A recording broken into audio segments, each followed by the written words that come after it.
It's electric today. You guys are going to have to channel your inner Marsha Griffiths. It's the electric slide type of class. Make sure you are in touch with your inner Luke, Eli, JP. I'm talking about you. You get to sing about electricity today. Go ahead, look it up. It's before your time, I know, but Marsha Griffiths, electric slide, you can teach to your kids in class after you're done with your project. Or you can also Google something else that's before your time. Schoolhouse Rock, electricity, electricity. When you're walking in the dark and you need to see, what do you use? Electricity, electricity. Flip that switch and what do you get? You get electricity, electricity. So electrons are flowing to and fro today. You guys are going to be moving to and fro as we talk about our simplest circuit project ever. It's this little bare wire battery bot. So I love this project. I love how easy it is to build. This is the brainchild of Nick Hall. He came up with this really simple electrical circuit. It doesn't get any more simple than this in terms of a current electricity project for us. So it's a great one to be doing for your second class of the session here in the winter. Let's head on over to our science note for just a second. We've got our bare wire battery bot up here at the top. We are talking about atoms. Atoms are the building blocks of all matter. An atom is like a Lego. They're building on each other to make up this cup, to make up our hair, to make up our fingernails. Everything we see around us is made of atoms, and living on those atoms, right down on the outside edges where they're able to be knocked off if it's static electricity, or where they're able to just move to and fro if it's current electricity, are electrons. So electricity is electrons on the move. When I say electricity, you say electrons on the move. Electricity. Okay, excellent. When I say electrons on the move, you say electricity. Electrons on the move.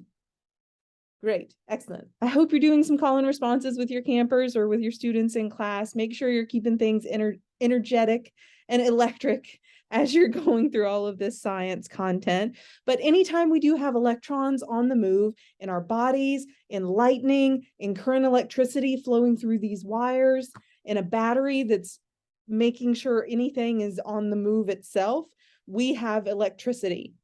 So anytime we talk about electricity in our classes, we talk about having electrons on the move. You guys are hopefully going to be passing on that lovely little easy way to think about electricity before you leave class today. We do have current electricity at work in our project. That means electrons are moving through wires that we have in our project. It's not just electrons being forced off of their atoms from friction with static electricity. That's a different kind of electricity, but today it's current electricity, electrons moving to and fro through wires. And in order for those electrons to move to and fro and to turn our motor on, we have to have a complete circuit. Right now, I don't have anything completing my circuit. I've got a break in these two wires.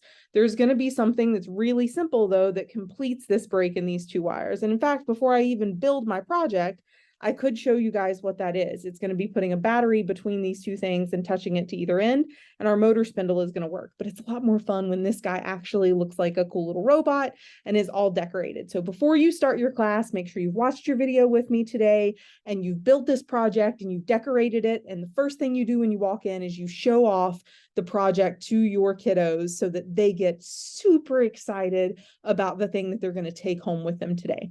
All right.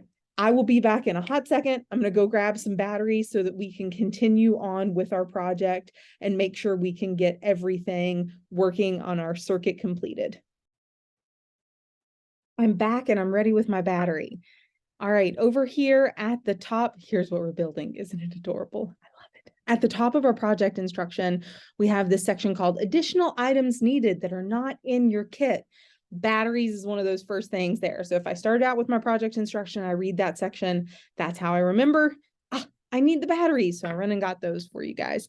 Okay, also you're gonna have a bag of craft items to decorate this project with. It's outside of your kit, so make sure you do find that before you put your bin aside or leave it in a closet or somewhere else at your school, because you're gonna need that whole bag of decorating supplies for today. Okay, now let's get started with our building. You're gonna take this little guy and you're going to free up its pipe cleaner arms first. They're just folded over the bottom edge of the cup.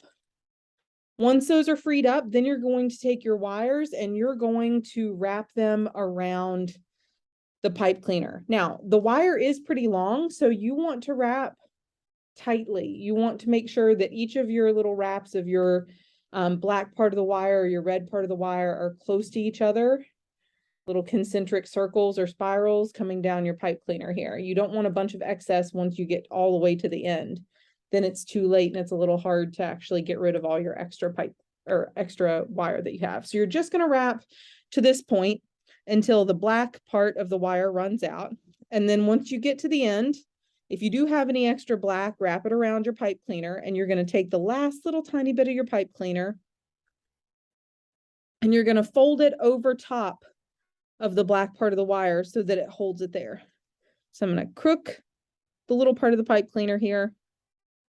I'm going to fold it over. Make sure your kiddos aren't poking themselves with the end of the pipe cleaner. So there we go. We've got just a tiny bit of the black sticking out here, but we've mainly just got this fuzzy part of the wire. We're going to come back to that fuzzy part of the wire after we finish wrapping our red wire around our pipe cleaner. So again, tiny little concentric circles, taking up as much of that wire as we go down the length of our pipe cleaner as we can. It is a wrap around, it's not a twist around. So the kids aren't taking two fingers and twisting. They're actually wrapping that wire around the pipe cleaner. Again, I get all the way down to the end and I'm going to fold my pipe cleaner over the wire to keep it in place. Now I've got this long bundle. This long bundle is a little bit hard to deal with, so that's where the next section of our project instructions comes into play. Step number 3 says take this long bundle, fold it in half on itself lengthwise, and then fold it in half again, and it becomes a smaller, more manageable bundle. And you can even kind of twist this part around itself a little bit if you need to, but that's going to be easier. This little thing here is going to be easier to hold against the end of a battery than this wispy thing here is. Go to your other side, fold everything in half over there. Twist it. Now, the next step, number 4, says to bend your arm wires to make them look like arms. You can put a crook in it. You can do just a nice little bend, something like that. Now I've got little arm wires. He's ready to hold his battery here in just a second. Step number 5, put the spool on top of your motor spindle while you have a finger or a thumb pressing up on this motor. If you just press down on this, there's just a sticky square holding this in place, and you're going to push away from that, the motor away from that sticky square. So put pressure inside the cup on the motor, find the hole that's in the spindle here and press in the spool and press it down on the motor spindle. Once it's on, it's on. You don't have to press it on there very far. You don't want these two things touching here.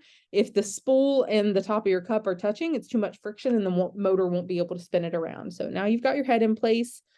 Number 6, we're going to be using some of those decorations now after we put our eyeball stickers on here to decorate our project. Glue dots will come into play with this.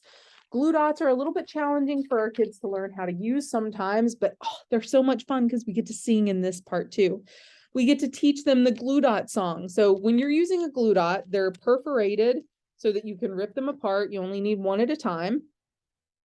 You take a glue dot and you peel it apart and you figure out which side of the clear piece of paper your glue dot is on. Don't touch it with your finger.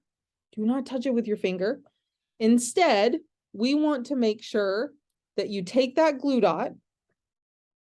I'm going to put it on the front of my spool here so I can attach a nose to it. Take that glue dot, lay it down on whatever you want to attach something to. So I put it on my spool. Take your fingernail, rub over the glue dot through the plastic. And as you do that, you sing the glue dot song. Glue dot, stick, stick, stick. Glue dot, do your trick. And then you try to peel this off quick like a Band-Aid and the glue dot stays there. If it didn't stay there, you keep rubbing it and you keep singing to it and you say, glue dot, please stick. Glue dot, do your trick. And then you peel this off quick like a Band-Aid and voila, your little glue dot is stuck on there and now you are ready to stick something to it. Like this cute little orange puffball here that I have that's going to become the nose of my little critter. Now you have these eyeball stickers. You're going to peel those off and attach those to your project. You're also going to put on some other decorations of your liking, of your choice.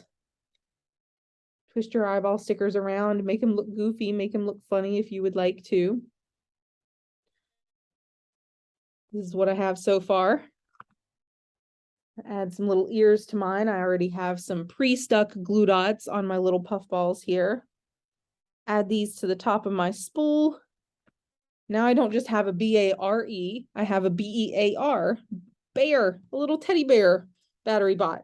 Okay, so now that I have got my little guy built, you can bend some pipe cleaners into a pair of legs. I love the pair of legs. I've got a piece of tape on here so that I can stick the tape inside of the edge of my cup.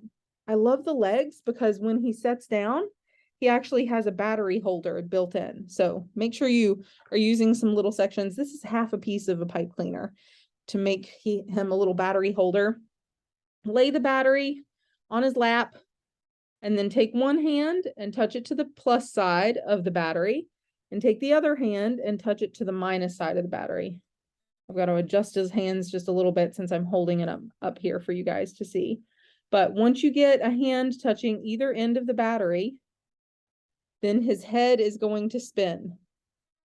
You've completed the circuit. So a switch for your project, an on-off switch, would be to take one hand away from the battery and then to touch it back to the battery. Take it away and then touch it back to the battery. Right? So that's your switch. But you are completing the circuit, you are closing the circuit and making this a continuous loop that those electrons can flow through by touching both of these arms to the battery. So like I said before, it's the simplest current electricity project that we could possibly make. Our little bare wire battery bot, put his battery in his lap, touch the hands to it, and have lots of fun decorating and creating some amazing little tiny projects in class. And remember to sing about electricity. It'll get you pretty amped. Have fun.